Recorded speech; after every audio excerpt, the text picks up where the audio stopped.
네, 이슈 레이더 시간입니다. 오늘은 한 종목을 좀 집중 분석하는 걸로 시작을 하겠습니다. 요즘 금리나 기대도 있고 여러분들 투자자분들 관심 많으시죠? 셀트리온 얘기를 하겠습니다. 셀트리온하고 지금은 거래 정지 상태인 헬스케어, 셀트리온 헬스케어하고 통합을 했습니다. 그래서 신규 주식을 오늘 바로 상장을 하게 됩니다. 그리고 이제 앞으로 셀트리온 제약도 이제 다음 단계로 이제 통합하겠다 이렇게 이제 발표를 한 상태이죠. 관심은 이제 주식시장의 평가가 어떻게 될 거냐 요거일 텐데 신주 상장으로 변동성 확대를 경계해야 된다. 또 성장 잠재력에 주목해야 한다. 이런 분석이 엇갈리고 있습니다. 우리 취재 기자하고 자세한 얘기 나눠볼 텐데 우리 김수진 기자 자리하고 있습니다. 안녕하세요. 안녕하세요. 자, 김 기자 우의료 또 제의약 분야 얼마나 출입을 했죠? 네, 09년부터 출입을 해서 15년 정도 됐습니다. 15년 정도 거의 우리 전문 용어로 이제 빠꾸미 이렇게 되겠습니다. 자, 우리 집중적으로 이제 우리 셀트리온 이제 합병해서 오늘 신주를 상장하는 날입니다. 요 얘기하기 전에 서정진 셀트리온 회장이 JP모건 헬스케어 컨퍼런스가 지금 열리고 있는 샌프란시스코 지금 방문을 했더라고요. 아들내미랑 이제 같이 가고 어제 이것저것 발표를 하던데 중장기 비전을 내놨단 말이죠. 이것부터 간단하게 짚어보고 가시죠. 지주사 상장에서 100조 원 펀드도 조성하겠다. 앞으로 영업이익 엄청나게 되겠다. 이런 얘기를 했단 말이죠. 네, 어제 서정진 회장이 이제 올해 말 늦어도 내년 초까지 지주회사인 셀트리온 홀딩스를 상장시키겠다고 밝혔습니다.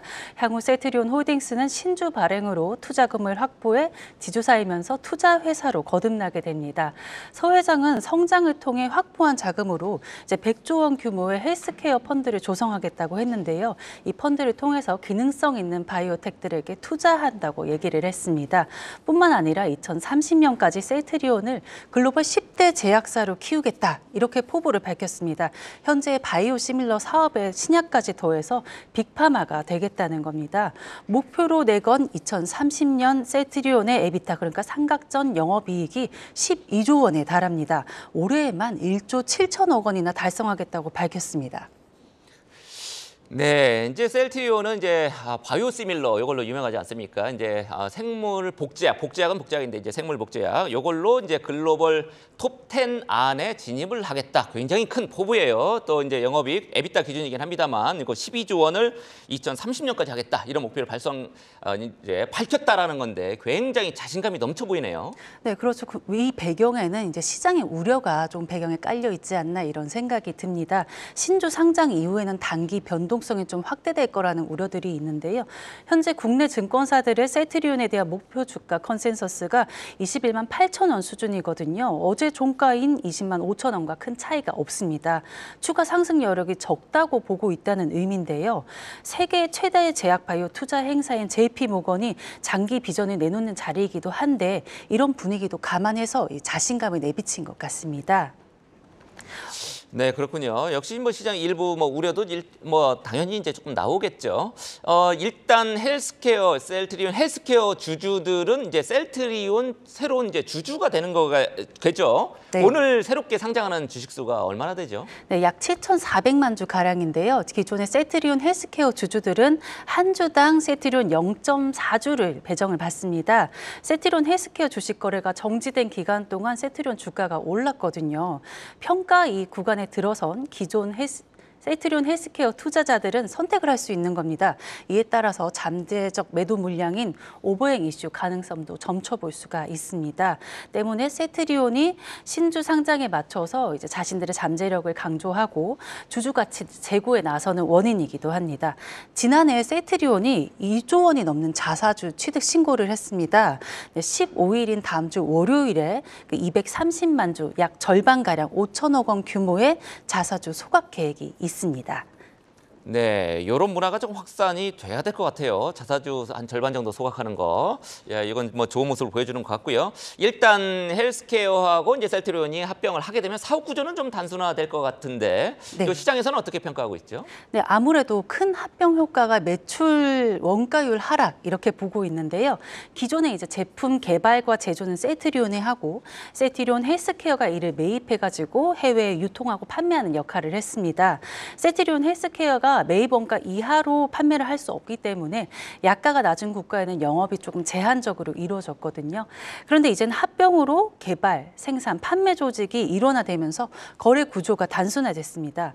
이에 따라 이제 꼬리표처럼 좀 따라 붙었던 이슈가 있는데 매출 부풀리기 논란인데 이걸로 좀 해소할 수도 있고요.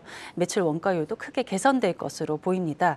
증권가 분석에 따르면 셀트리온 헬스케어의 매출 원가율이 70% 선인데요. 합병 이후에는 셀트리온의 제조 원가율인 35% 수준으로 낮아진다고 합니다. 경쟁률은 이제 경쟁력은 높아지는 거네요. 일단 그렇죠. 원가 측면에서는. 네, 관련해서 또 다른 전문가 분석 준비했습니다. 한번 듣고 가시죠. 네. 전반적으로는 상당히 긍정적인 측면에서 셀트리온 합병에 대한 이슈를 볼 수 있을 것 같고요. 또 합병을 통해서 그간에 이제 이 내부 거래에 대한 투명성 제고 측면에서 상당히 개선. 지금 이 합병이 잘 이루어지고 이제 성과가 이룬다면 세계 50대 기업으로 이제 도약할 수 있는 계기가 됐다 이렇게 볼 수 있을 것 같습니다. 네, 특히 이제 그동안의 내부 거래에 대한 불투명성 지적이 일부 있었던 게 이제 사실인데 그런 측면에서는 이제 확실히 개선이 될 거다 이런 얘기였고요. 일단 뭐 두 회사가 한 회사로 합쳐지긴 했는데 주식시장에서의 수급 측면에서 바라보면 어떻습니까? 네, 수급 효과를 좀 기대해 볼 수 있는 상황인데요. 기대를 해봐야 된다. 네, 예. 셀트리온과 셀트리온 헬스케어 합병에 따라서 통합 헬스케어, 그러니까 통합 셀트리온 개별 종목의 시가총액이 40조 원 이상으로 예상이 됩니다. 굉장히 크네요. 네, 이에 따라 패시브 자금이 자연스럽게 유입이 될 수가 있습니다. 시장 지수, 그러니까 인덱스에 따라서 수익률을 따라가는 투자에 들어간 자금을 의미하는데요. 이게 한 6천억 원 정도 된다는 게 증권가 분석입니다. 다만 올해가 이제 합병 첫 해잖아요. 그러니까 조금 추정하는데 어려움이 있어서 불확실성이 있을 수 있다고 합니다. 네, 합병하면 왜 어렵죠? 아무래도 이제 합병 실적이 나오기 전까지는 이제 불투명하니까, 그리고 기존에 있었던 매출이 합쳐지는 그런 부분들이 조금 있습니다. 그래서 하나증권 같은 경우에는 이제 실적이 나오기 전까지는 목표가를 제시하지 않겠다. 올해 1분기 실적이 발표된 뒤에 밸류에이션을 진행하겠다고 밝힌 바 있습니다. 셀트리온은 올해 목표의 매출에 따라서 3조 5천억 원, 영업이익은 7,150억 원 수준으로 이제 제시를 한 바 있는데요. 주력 제품인 진펜트라, 그러니까 램시마 SC의 또 다른 이름이죠. 염증성 장질환 치료제와 이제 휴미라 바이오시밀러인 유플라이마 등이 미국 시장에 이제 본격적으로 진입해서 성과를 낼 것이다. 이에 따른 매출과 유럽 시장에 이미 안착을 했다고 보고 있거든요. 이게 매출과 영업이익을 충분히 견인할 수 있다고 보고 있습니다. 향후에는 바이오시밀러 22개 수준의 이제 신약까지 더해져서 매출이 더 커진다, 이런 입장이고요.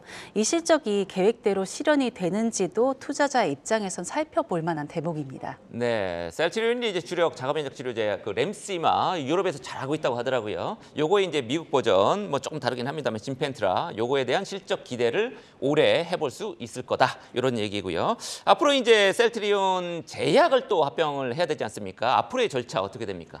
네, 이제 목표는 올해 상반기까지, 그러니까 6개월 안으로 합병을 마무리하겠다라는 그런 입장입니다. 그리고 올해 빠르면은 올해 말까지 지주회사인 셀트리온 홀딩스를 상장한다고 합니다. 그렇군요. 예, 김수진 기자 지금까지 수고 많았습니다.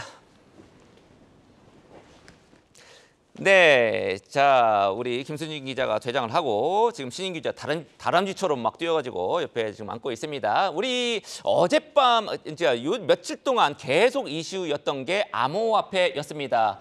좀 전에도 나왔습니다만 우리기술투자 같은 경우 어제 상한가를 기록하기도 했고요. 비트코인 현물 ETF 요게 미국 시장에서 11개나 무더기로 상장돼서 어젯밤부터 거래되기 시작을 했죠. 획기적인 전환점이 암호화폐 시장에 마련이 된 겁니다. 요거 이렇게 좋은 소식에도 불구하고 한국 투자자들은 미국 현물 ETF 못 삽니다. 그 얘기부터 일단 우리 신인기 기자 준비했다고 하는데, 자 미국의 증권거래위원회가 공식적으로 승인한 현물 비트코인 ETF 한국 투자자들 왜 못 삽니까? 어제 해프닝 하나 얘기 먼저 드려야 될 것 같습니다. 미국에서 비트코인 현물 ETF가 승인이 되고요. 시카고 거래소에 실제 ETF들이 상장되니까 국내 증권사들도 이거 대응을 해야겠다라고 생각을 했겠죠. 그래서 키움증권 같은 경우가 이 ETF를 국내에서도 ETF를 거래할 수 있도록 출시를 하겠다 이런 공지문을 냈다가요. 발빠르게 했겠죠, 당연히. 그리고 발빠르게 삭제했습니다. 이 공지를 발빠르게 그것도 굉장히 삭제했는데 굉장히 발빠르게 삭제했는데 이것은 금융 당국이 비트코인 현물 ETF의 국내 거래에 대한 제동을 걸었기 때문입니다. 아, 그렇군요. 근데 이미 선물 비트코인 ETF는 이미 거래되고 있는데 희한하게 이제 현물에 대해서 그런 반응을 보였네요, 당국이. 왜 현물 비트코인 ETF 거래를 막고 있죠, 국내 투자자들에 대해서? 현재까지요. 큰 틀에서 우리나라 금융당국은 비트코인을 법적 자산으로 그렇게 인정하고 있지 않습니다. 이게 증권이냐 상품이냐 이것도 지금 명확하게 결론 내리지 않고 있고요. 결론을 내리지 못하고 있다기보다는 결론을 내리지 않고 있다라고 보시면 될 것 같은데 우리나라에서 ETF 같은 금융상품 거래하려면 ETF를 구성하는 기초 자산이 자본시장법에서 규정하는 법적 자산이 되어야 합니다. 그런데 자본시장법상 찾아보면은 기초자산에 해당하는 5가지 갈래가 있습니다. 통화도 있고 상품도 있고 이 리스크 자체도 거래를 파생상품 해야 되니까 있는데 비트코인은 이 모든 기초자산의 법적 범주를 다 벗어나 있기 때문에 국내에서 이거 현물 ETF 거래하는 거는 법이드바빈이라는 게 당국 판단이고요. 미국 당국도요. 비트코인을 법적 보호가 가능한 자산으로 볼 수 있는가에 대해서는 아직도 한 발 좀 물러서 있는 분위기입니다. 어제 비트코인 현물 ETF 승인한 미국 증권거래위원회, 요새 말씀 많이 드린데 게리 겐슬러 위원장, 이분이 입장문을 내놨습니다. 미국의 법원 판단에 따라 기존의 현물 ETF 불가방침 재조정하긴 했지만 현물 ETF 승인한다고 해서 미국 당국이 비트코인 자체를 법적 자산으로 승인하거나 보증하는 것은 아니다. 이렇게 선을 딱 그어놨습니다. 네, 그렇군요. 현물 비트코인 ETF로 거래하면 사실 이제 여러분들 암호화폐 사보신 분들 아시겠지만 암호화폐 거래소에서 미국도 똑같습니다. 직접 거래하면 수수료 굉장히 비쌉니다. 맞습니다. 코인베이스 이런 데서 사도 마찬가지고요. 하지만 비트코인 현물 ETF 거래하면 수수료 굉장히 낮죠. 그렇지만 한국 투자자들은 지금 법적으로 이렇게 막혀 있다라는 얘기고요. 이렇게 될 때 이제 우리 국내 관련주들, 비트코인 관련 종목들 급등하기도 했는데 네. 영향 어떻게 보고 있습니까? 관련 종목 또 비트코인에 대한 영향 어떻습니까? 2가지를 살펴봐야 될 것 같은데요. 일단 잡음 자체는 나오고 있지만 국내에서 이것이 크게 예전에 저희가 박상기의 난이라고 불렀던 2016년대 그때와 조금 다르게 해외에서는 큰 영향을 보이고 있지는 않습니다. 잡음은 나오고 있지만 비트코인 현물 ETF 승인으로 기대했던 효과들이 나타나고 있는 거거든요. 비트코인 단기 가격 추세를 말씀드리는 것은 아니고요. 거래량을 주목해야 됩니다. 거래량이 많이 늘어나고 있습니다. 현재 비트코인 24시간 거래량이 한 515억 달러 되고 이거 우리 돈 65조 원 정도 되는 거겠죠. 하루 전과 비교하면은 거래량이 20% 늘었습니다. 현물 ETF 승인 직후와 비교하면 비트코인의 24시간 거래량은 40% 가까이 늘어났거든요. 미국에서 거래를 시작한 BTF 현물 ETF 얼마나 돈을 유치하고 있냐 봤더니 하루 만에 바네크 ETF 이런 것들 포함해서 1억 달러 넘게 유치를 한 것으로 나타났습니다. 전반적으로 가상자산 시장 확대가 될 것이다라는 긍정적인 신호가 나오고 있으니까 이제 남은 거는 국내 증시에서 오늘 비트코인 관련주 어떻게 평가할 것인가겠죠. 국내 당국의 비트코인의 부정적 시각, 여기에 대해서 걱정하는 투자 심리가 더 많을 것인가, 아니면 미국에서 비트코인 현물 ETF 물꼬가 열린 데에 대한 긍정적 심리가 오늘도 이어질지가 중요한 포인트겠고요. 그래서 오늘은 위지트라든가 우리기술 투자 같이 국내 코인 관련주의 단기 가격뿐 아니라 거래량에 거래량을 주의 깊게 살펴보는 모습이 필요하겠습니다. 네, 일단 미국에서는 비트코인이 제도권 안으로 들어왔다. 이런 의미가 있을 텐데 우리도 법적으로라든지 아니면 당국의 여러 가지 법적인 검토 이런 게 다 필요할 것으로 보입니다. 자, 다음 이슈 대만으로 가보겠습니다. 바로 하루 앞으로 다가왔습니다. 네. 대만의 이제 대통령 격입니다. 총통 선거가 내일 있을 예정이고요. 친중이냐 반중이냐 누가 될 거냐, 민중당이냐 국민당 후보냐, 요게 이제 결정이 될 걸로 보입니다. 현재 상황 누가 유리합니까?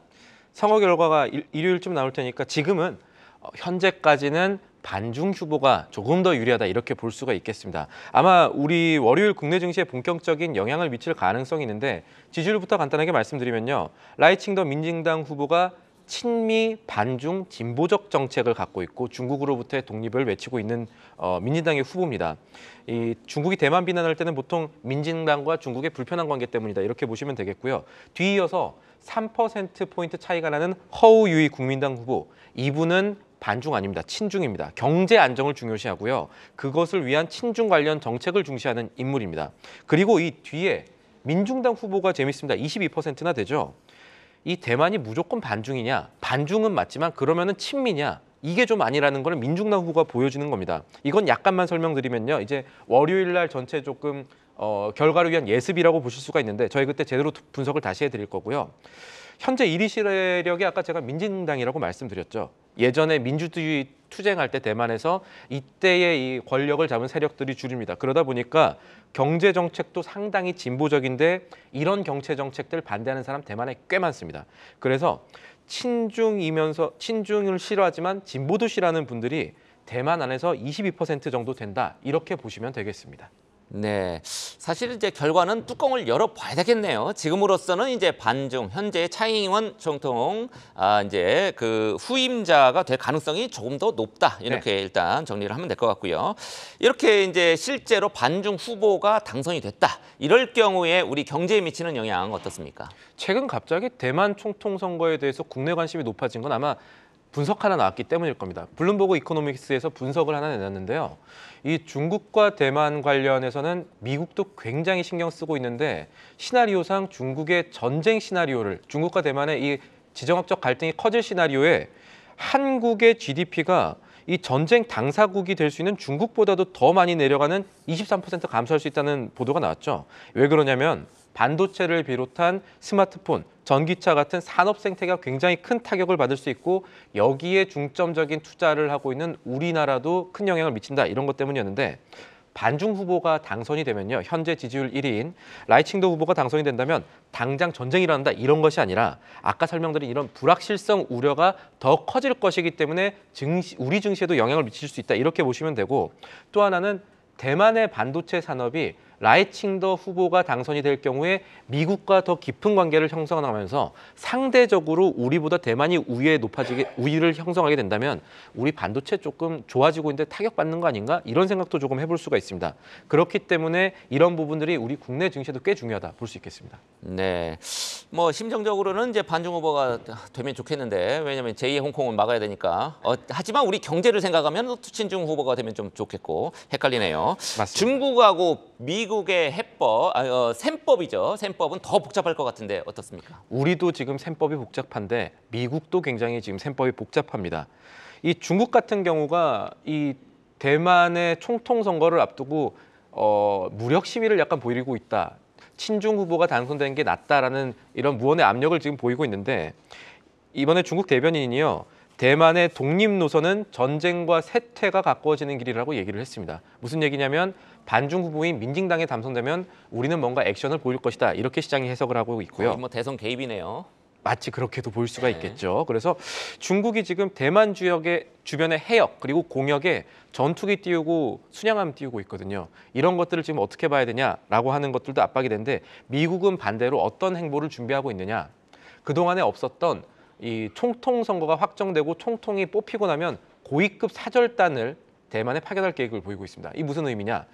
아마 기억하시는 분들 계실 겁니다. 이 전에 낸시 펠로시 하원 의장이 대만에 방문했을 때 미국과 중국의 긴장 관계 굉장히 높아졌습니다. 이런 긴장 관계가 또다시 재현될 수 있다라는 여러 가지 증거들이 미리 나오고 있기 때문에 이번 대만 총통 선거 지정학적 갈등이라는 의미에서 굉장히 중요하다. 우리 입장에서도 중요하게 바라봐야 될 시점이다라고 말씀을 드려야겠습니다.